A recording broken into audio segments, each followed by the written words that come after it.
Olá, queridos, bom dia. A paz do Senhor Jesus, tudo bem? Estamos passando aqui para comentar, fazer um breve comentário. Nada se compara com a aula presencial, né? Olhar face a face, meus irmãos, e poder pegar na mão de vocês, nada se compara a isso. Mas vamos fazer um pouquinho aqui, um bem resumido comentário sobre o capítulo 8 da revista. Vamos falar sobre Gálatas, o contrassenso do coração humano. É bem natural hoje para o ser humano achar que pode fazer alguma coisa para agradar a Deus, pode fazer alguma coisa para ajudar a Deus. E Gálatas ele trabalha muito isso. Há Paulo ele trabalha muito bem quando ele trabalha a lei e a graça.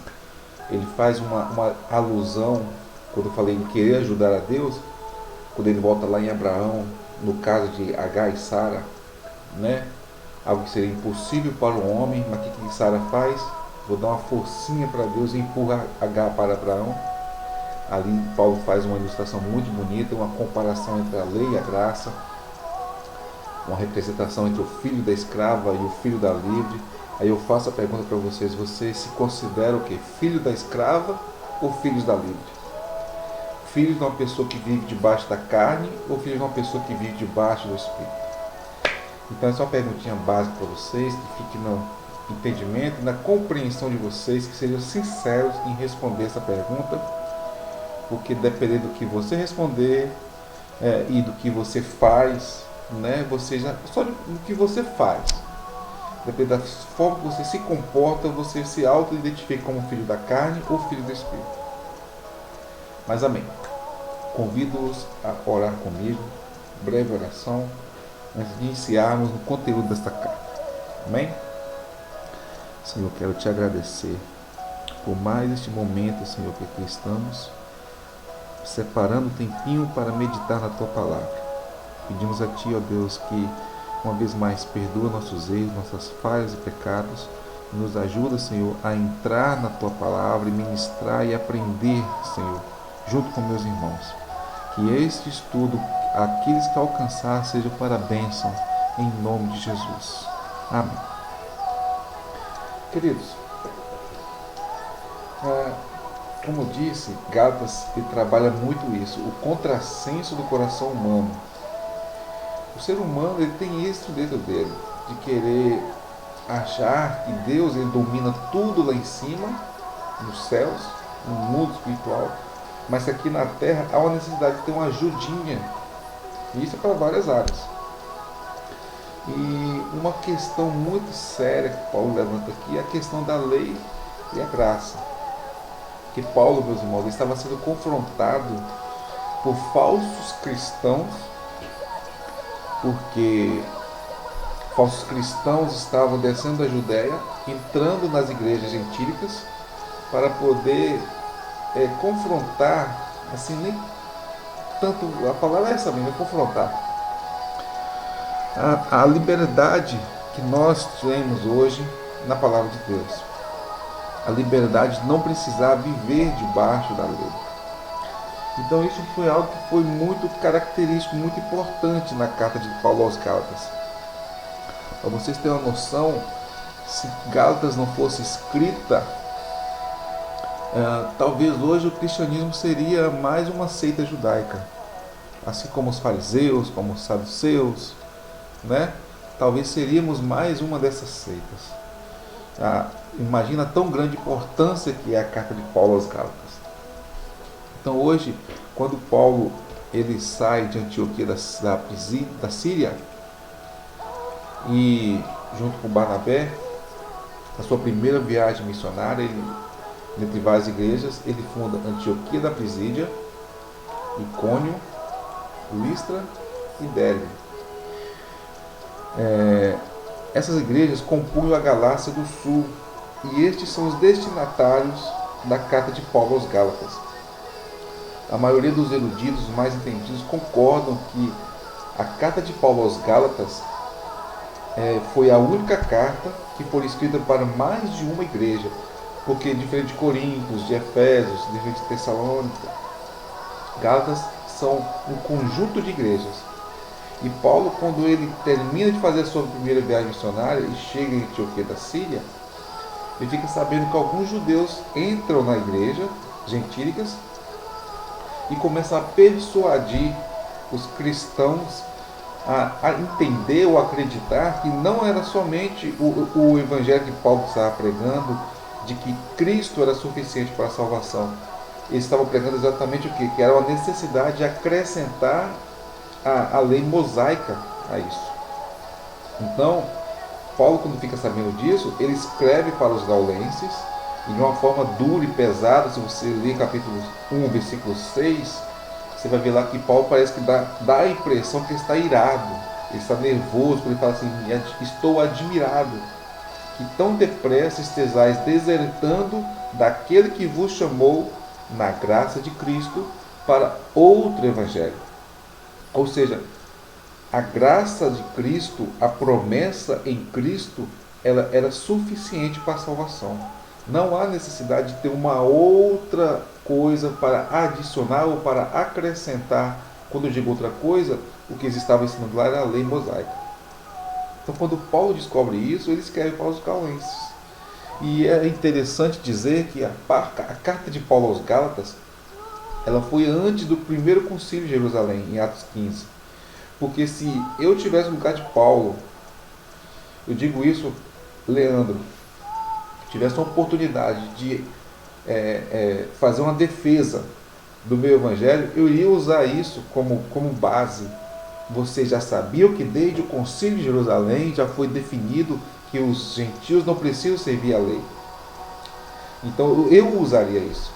E como eu penso assim, e graças a Deus, pessoas como Adolf Poole, pessoas como William Barclay, William Hendrickson, grandes homens estudiosos, Moody, eles pensam a mesma coisa, que a carta de Paulo aos Gálatas foi escrita antes do concílio na Jerusalém, que está registrado em Atos 15, tratando o mesmo assunto.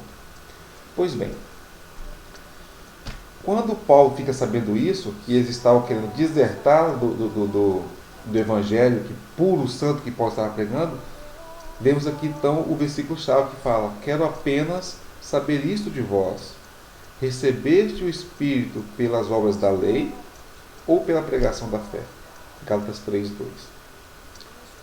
Aí você começa a compreender o contexto, você começa a entender então a situação de Gálatas, a situação da importância de Gálatas para nós, igreja, hoje.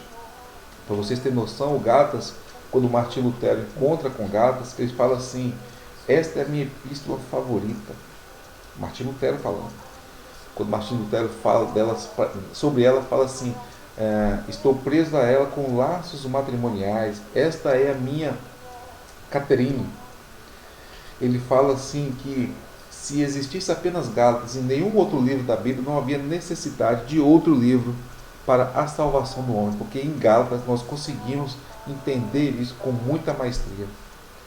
Amém? Então que venhamos a compreender a importância que há nesses 6 capítulos em Gálatas. E aqui nós vamos começar. Tudo isso que eu falei sobre Martinho Lutero, você vai encontrar nos comentários de William Hendrickson. Ele fala tudo isso que eu falei. Até essa expressão ousada, que se não tivesse nenhum outro livro, não precisava de mais nenhum outro livro. Só Gálatas era necessário.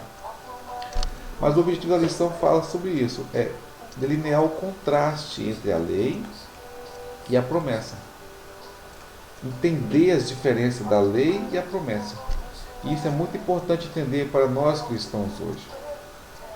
Porque ele está falando aqui que no decorrer de 30 anos da conversão de Paulo e até sua prisão em Roma, Paulo foi considerado o embaixador de Cristo no terreno de Roma, no terreno romano, em suas famosas 3 viagens missionárias. Eu marquei essas 3 viagens missionárias de propósito. Eu queria que vocês entendessem uma coisa. Dependendo da literatura, da escritura que você tiver em mãos, pode ser que, ou do prazo, do tempo também, pode ser que tenha escrito, sei lá, 3 viagens missionárias. Por que, irmãos? Vale importante. Eu quero destacar isso porque é necessário entender que Paulo fez 4 viagens missionárias. Paulo não fez apenas 3. é porque, dependendo de alguns escritores, eles não conseguem compreender que a prisão e o envio de Paulo para Roma também é a quarta viagem missionária. Paulo fez muito mais preso do que solto. E esse contexto que eu estou comentando aqui, ó, todo esse contexto, ele foi tirado, você lembra aqui, a mensagem de Gálatas por John Stott, um excelente escritor. Eu gosto muito de John Stott. Já ouvi falar o seguinte, que se John Stott escrevesse um livro sobre como varrer uma casa, pode comprar que é bom. Só que esse livro foi escrito em 1989, muita coisa mudou de lá para cá. Em 89 eu tinha 8 anos de idade. Então não sai por aí falando que Paulo fez 3 viagens missionárias. Para você ter noção, esse livro aqui, essa Bíblia que eu tenho em mãos aqui, ela fala também a mesma coisa. E eu conheço muitos irmãos que têm essa Bíblia e que eu amo muito, que é do Pentecostal. Os comentários aqui falam que foram 3 viagens missionárias. Mas nós entendemos, já foi até discutido isso nas escolas bíblicas dominicais da nossa igreja, explicando que são 4 viagens. É muito importante entender o conteúdo de Gálatas. Ele é impressionante pela habilidade que o apóstolo tem nas particularidades da lei e na amplitude da promessa que decorre de quê? Da fé.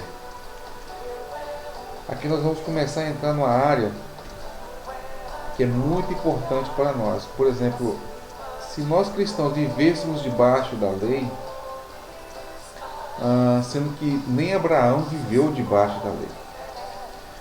Quando o escritor fala aqui da revista com relação à amplitude da fé, da promessa que decorre da fé, me faz voltar no tempo e voltar lá em Abraão.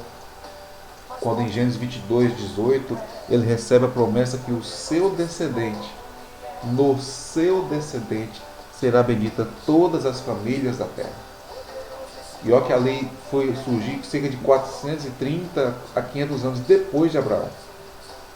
E é muito importante como Paulo começa a viajar na escritura em Gálatas e mostrar para aquela igreja que as obras da lei não conseguiria de maneira nenhuma acompanhar ou complementar o sacrifício do descendente na cruz. Amém?